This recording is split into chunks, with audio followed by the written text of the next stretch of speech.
Simbora, turma! Simbora, 11 de setembro de 2023, 6 horas e 40 minutos. Começando mais uma edição do nosso Minuto Geográfico, estamos ao vivo. Vamos entrando para começar bem aí mais uma semana. O Minuto Geográfico de hoje tem uma pauta única. E, em verdade, eu tenho tentado concentrar cada Minuto Geográfico numa pauta específica para que a gente possa aprofundar, ter um tempo maior e ir avançando de forma pertinente. Bom dia, pessoal. Vamos embora. Feriado de vocês, foi tranquilo? Tudo em paz? Hashimoto, boa noite para o Japão. Doido para fazer uma visita. Bora, João. Maravilha. Coisa boa, coisa boa. No final a gente fala aqui sobre o grupo, tá? Quem acompanhou aqui a reunião do G20, me diz aí. Quem aqui teve interesse de acompanhar? Foi o final de semana da cúpula anual do G20, o grupo das maiores economias do mundo, mais a União Europeia. Tá danado, um monte de brasileiro que mora fora por aqui. Comunidade forte. Irlanda, Inglaterra. E aí eu quero trazer para vocês aqui uma perspectiva do que foi a reunião. Eu vou tirar os comentários para quando eu for falar, para que as pessoas possam se concentrar aqui. Porque já começou a arenga aqui e sempre que a gente... É impressionante. Eu coloquei uma foto do presidente Lula com o príncipe herdeiro, o ditador da Arábia Saudita, MBS, Mohammed bin Salman. E impressionante como as pessoas já começam a brigar, a arengar. E é incrível. Por isso que eu evito tanto aqui trazer pautas nacionais. Primeiro que pauta de política nacional não é propriamente geopolítica. A gente deixa isso aí para os cientistas políticos. Mas vou trazer para vocês, porque aqui tem relação total e vou começar. Pode ser, pessoal? Posso começar? Já temos aqui quase 300 pessoas ao vivo. Vamos embora. Deixa eu tirar os comentários, arrochar o nó. Pessoal, é o seguinte, vocês viram que houve a reunião do G20, o grupo das maiores economias do mundo, e eu tinha prometido a vocês que eu ia entrar ao vivo hoje para trazer quais foram as minhas, ou quais são as minhas impressões sobre esse encontro. Eu, no sábado, postei lá no grupo. Vocês sabem que nós temos agora um grupo fechado. Esse grupo fechado, ele conta com minhas análises diárias de geopolítica internacional, através de áudios, podcasts e outros conteúdos também que eu tenho postado. Mas o Minuto Geográfico, ele continua acontecendo, vão ter algumas mudanças que eu vou trazer para vocês, mas em princípio a gente segue por aqui também firme e forte. E aí eu organizei os tópicos para colocar para vocês. Primeiro ponto, que envolve diretamente o presidente, e acredito que seja do interesse de todos vocês, é que Lula, ele deu uma série de entrevistas para canais de televisão, rádio e afins lá na Índia. Notadamente, a Índia, como anfitriã do G20, ela recebeu um monte de chefes de Estado, de ministros, enfim, a alta classe, a alta cúpula política internacional, e aí os jornalistas aproveitaram para, de repente, entrevistar, já que aquela seria uma oportunidade única. E uma das entrevistas que Lula deu, a jornalista ela fez uma pergunta bem direta, dizendo o seguinte: olha, o Brasil agora é presidente do G20. O senhor vai ocupar a presidência do G20 representando o Brasil. A presidência rotativa vai ser a primeira vez na história que o Brasil ocupa esse cargo, a presidência. A pergunta é a seguinte: no próximo ano, a cúpula do G20 vai acontecer no Brasil. não é verdade? Então, os chefes de Estado vão para o Brasil. E a pergunta é, se Vladimir Putin comparecer à cúpula do próximo ano do G20 no Brasil, ele vai ser preso? E aí foi quando Lula respondeu, eu acredito que Putin pode ir facilmente para o Brasil. O que posso dizer para você é que se eu for o presidente do Brasil e ele vier ao Brasil, não há como ele ser preso. E aí essa declaração, ela repercutiu muito mal por 2 pontos. Primeiro ponto, porque o Brasil, ele apoiou o Tratado de Roma, que deu origem ao Tribunal Penal Internacional. O Brasil é signatário do Tribunal Penal Internacional. O Brasil reconhece a autoridade do Tribunal Penal Internacional. Esse é um ponto. E o Tribunal Penal Internacional tem um mandado de prisão contra Vladimir Putin, alegando que Vladimir Putin tem cometido crimes contra a humanidade. Então, a ordem é, se Vladimir Putin visitar qualquer país que seja signatário do tribunal, ligado ao Tribunal Penal Internacional, Vladimir Putin teria que ser preso pelas autoridades locais e entregue ao tribunal que fica em Haia. Haia, já tive a oportunidade de conhecer, tá? Na Holanda. Aí, resultado. Esse é o primeiro ponto. O segundo ponto é que quem decide se o Vladimir Putin seria preso ou não é a justiça, é o poder judiciário. O presidente é o poder executivo, você tem o legislativo, você tem o judiciário.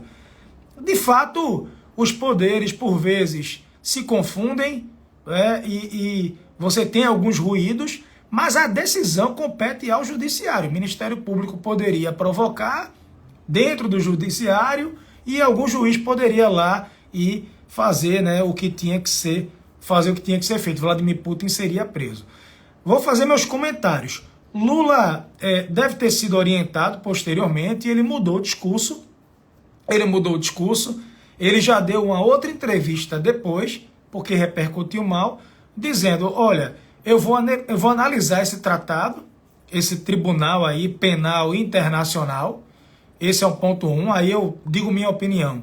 O Brasil não sai, o Brasil não vai deixar de apoiar o Tribunal Penal Internacional ou de ter relações com o Tribunal Penal Internacional, ok? Já foi instado pelo Brasil, inclusive, em outras situações, inclusive de contexto de política nacional, então já deixo aqui registrado ao vivo.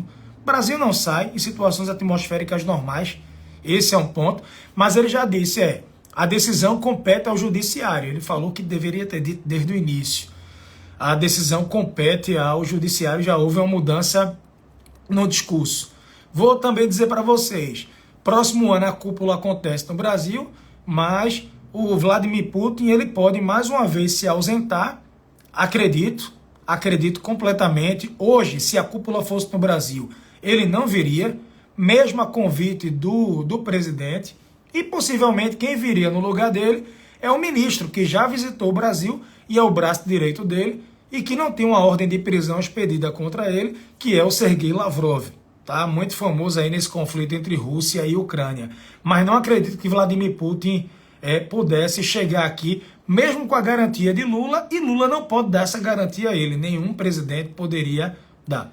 Eis o ponto.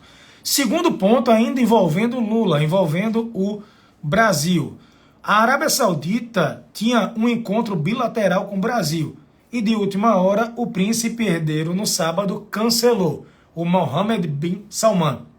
Anteriormente, numa outra situação, o Brasil também tinha um encontro com o MBS.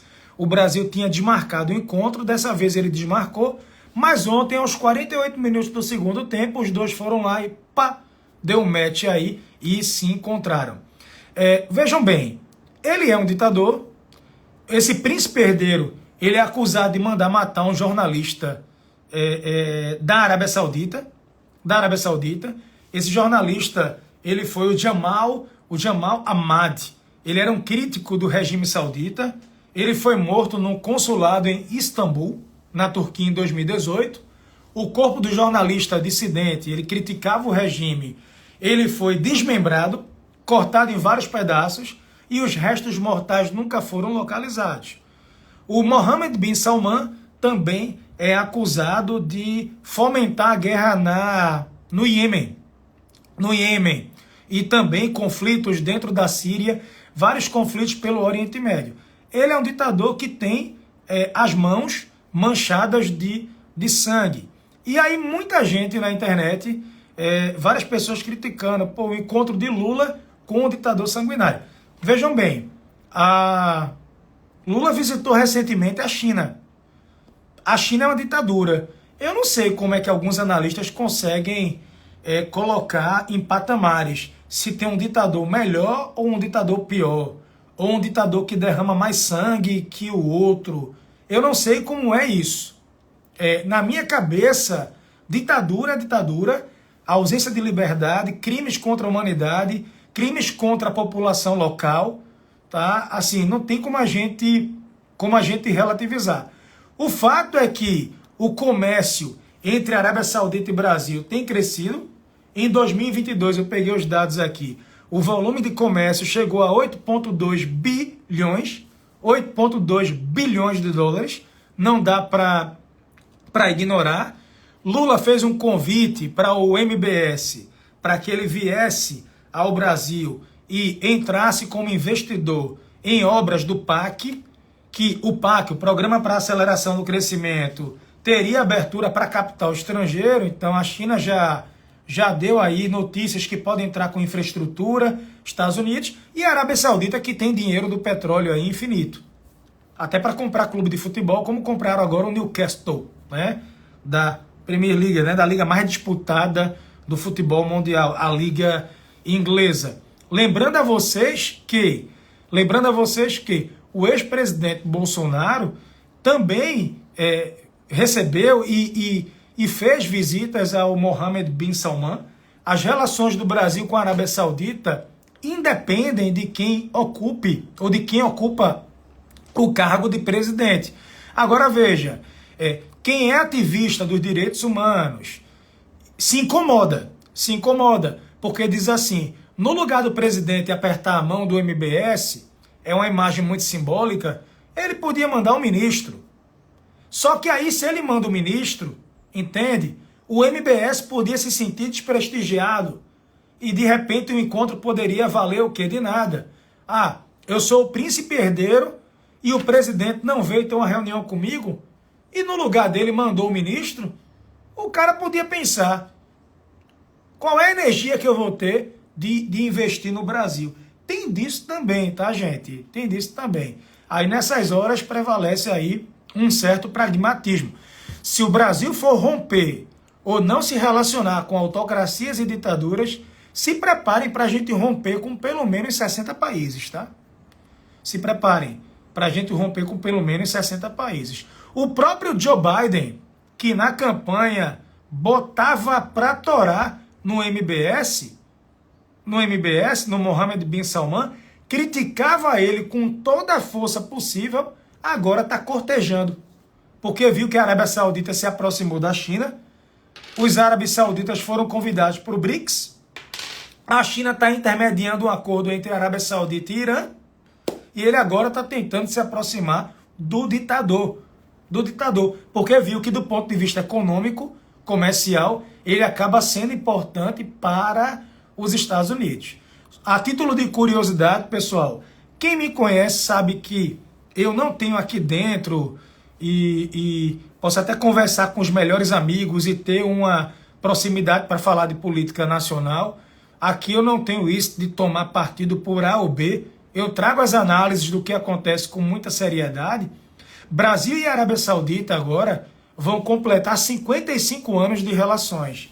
Independe de Lula, de Bolsonaro, de Sarney, do Fernando Henrique, Dilma, Michel Temer, ok?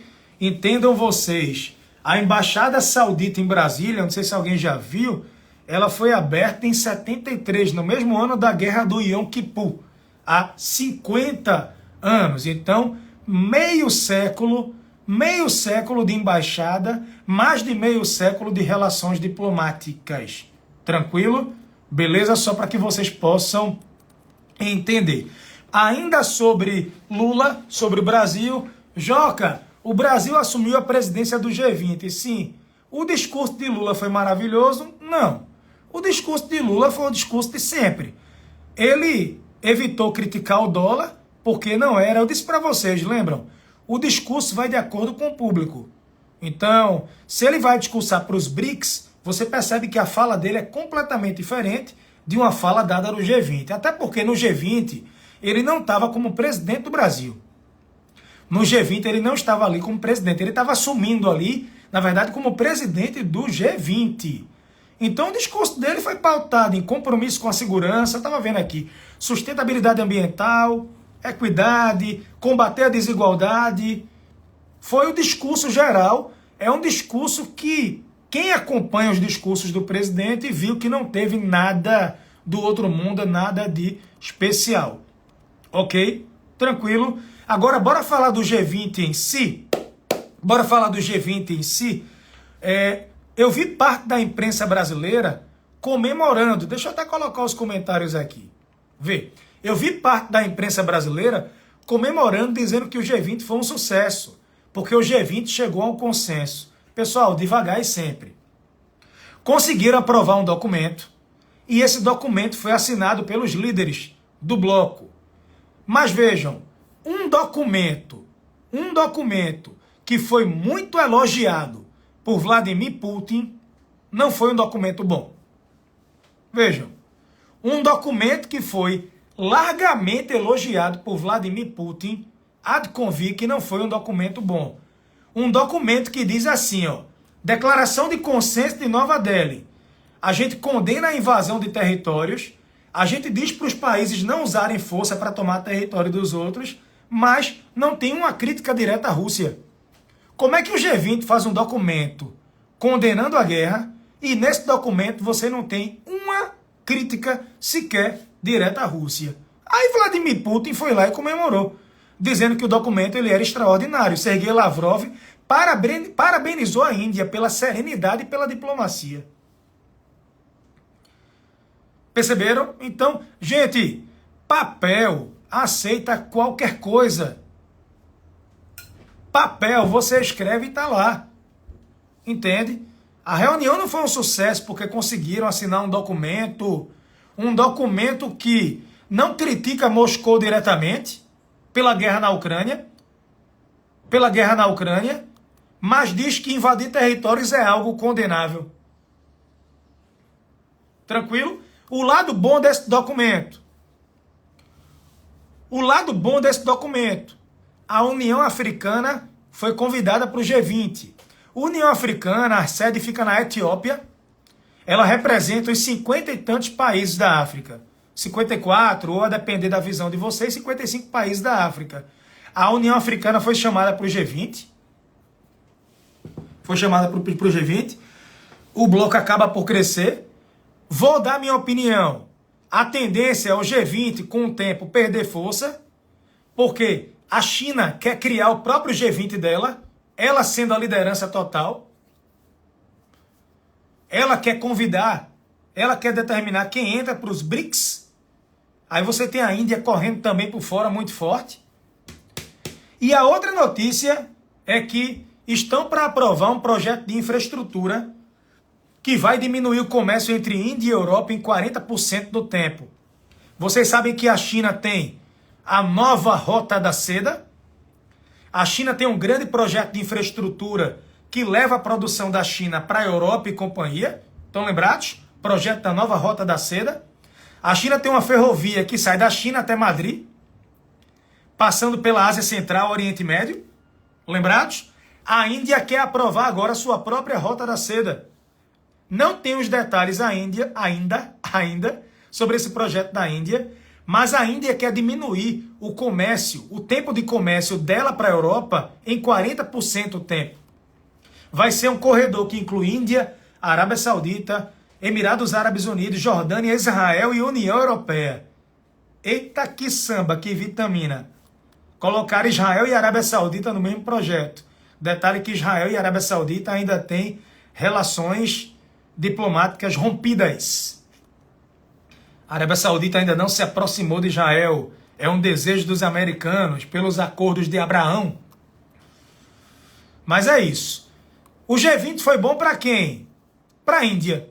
Modi saiu como uma grande liderança, um grande diplomata, conseguiu aprovar um documento, tem eleição no próximo ano. Para o público doméstico, ele é um cara que consegue articular, recebeu elogios da Rússia, está comprando petróleo da Rússia com desconto e revendendo mais caro.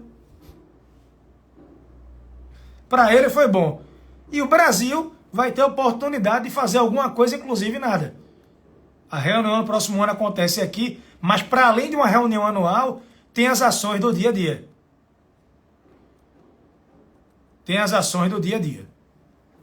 Tranquilo, turma? Alguma dúvida construtiva?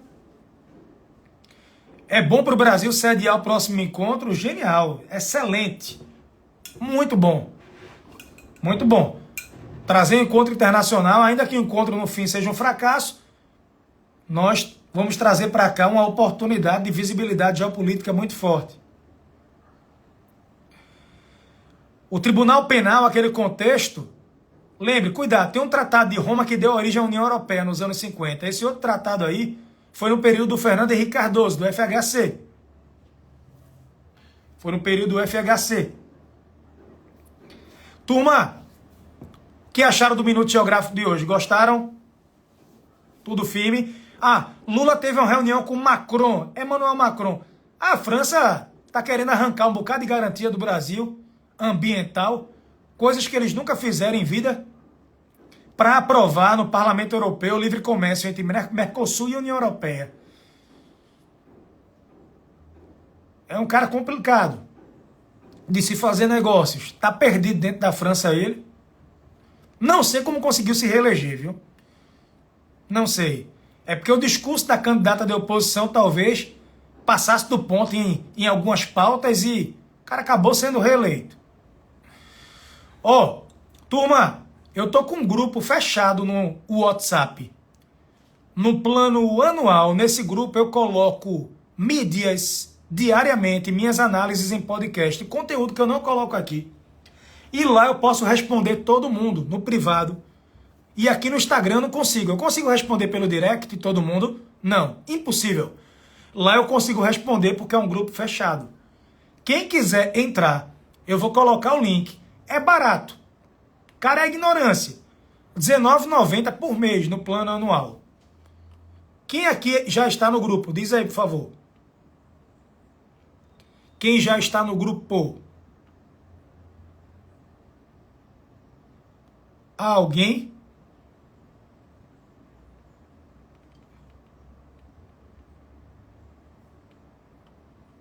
Maravilha. Maravilha. Pronto. Eu vou colocar o link agora aqui no Instagram. Tem na bio. Quem quiser experimentar por 7 dias. Ou então escreve eu quero quando eu publicar. Que aí o pessoal vai entrar em contato para passar o link. Valeu? Todo dia tem conteúdo. Todo dia. Vamos embora. Um beijo. Saúde e paz, simbora, simbora. Colocando agora, fui.